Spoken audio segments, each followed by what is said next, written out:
बिहार हो और बिहार में चुनाव, विधानसभा हो और बिहार की राजनीति में सरगर्मी आए, ऐसा तो हो ही नहीं सकता है। आए दिन कुछ ना कुछ कंट्रोवर्सी, सरगर्मी तो बिहार की राजनीति में देखने को ही मिलता है। और बीते कुछ समय से इस बात की अब चर्चाएं जोरों पर है कि आखिर भोजपुरी सिंगर और अभिनेता पवन सिंह की पत्नी ज्योति सिंह किस सीट से बिहार विधानसभा का चुनाव लड़ेगी।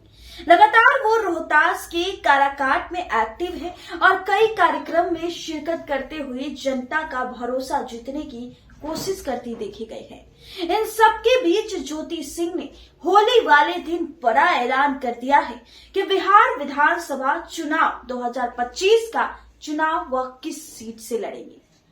पावर स्टार पवन सिंह की पत्नी ने ऐलान कर दिया कि वह काराकाट लोकसभा क्षेत्र के किस सीट से चुनाव लड़ेगी।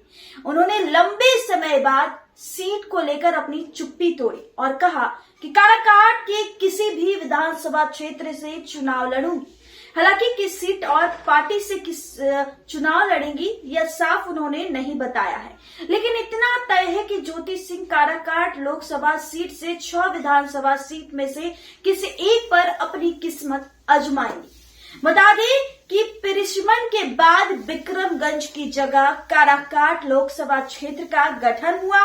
रोहतास जिला का नोखा, डेहरी और काराकाट, तो वहीं औरंगाबाद जिले का ओवरा और नवीनगर विधानसभा सीट शामिल है। इनमें से किस सीट पर ज्योति ताल ठोकेगी यह तय नहीं है। इस बीच पवन सिंह ने ऐलान कर दिया है कि वह भी इस बार विधानसभा चुनाव 2025 में भी ताल ठोकेगी और किस विधानसभा सीट से आगे आएंगे उनका भी इस वक्त खुलासा नहीं हुआ, लेकिन जल्द ही खुलासा वो पवन सिंह भी करेंगे। ज्योति सिंह ने कहा कि चुनाव कोई भी लड़ सकता है। पवन सिंह पहले ही लोकसभा का चुनाव लड़ चुके हैं। मेरे लिए यह खुशी की बात होगी कि पवन सिंह और मैं दोनों मिलकर चुनाव लड़े। लोकसभा चुनाव में मैंने घर घर जाकर उनके लिए वोट मांगा था और आगे भी उनका साथ दूंगी। मेरे लिए बहुत ही खुशी की बात होगी कि हम दोनों मिलकर चुनाव लड़े। अगर पवन सिंह विधानसभा का चुनाव लड़ेंगे तो निश्चित तौर पर मैं उनका साथ दूंगी। उनके हर नक्शे कदम पे कदम से कदम मिलाकर चलूंगी।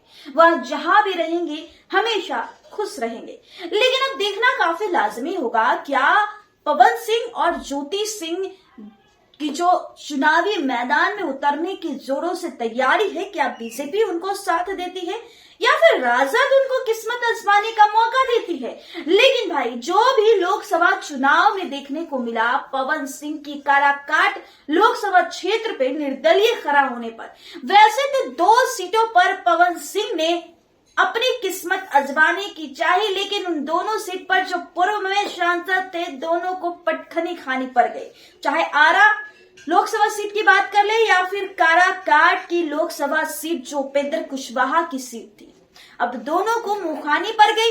अब देखना काफी लाजमी होगा, क्या बीजेपी इसके बाद उनकी होश खुलती है, क्या पवन सिंह को टिकट देते हैं या फिर पवन सिंह एक बार फिर से निर्दलीय चुनाव लड़ते हैं। हालांकि कई बार पवन सिंह की वीडियो सामने आ चुकी है, वो कहते हैं मैं अकेले ही लड़ता हूं। लेकिन अब देखिए क्या होता है आगे की राजनीति में। हम हर एक अपडेट आपसे जरूर करवाएंगे। देखते रहें न्यूज़ सिटी। बहुत बहुत धन्यवाद।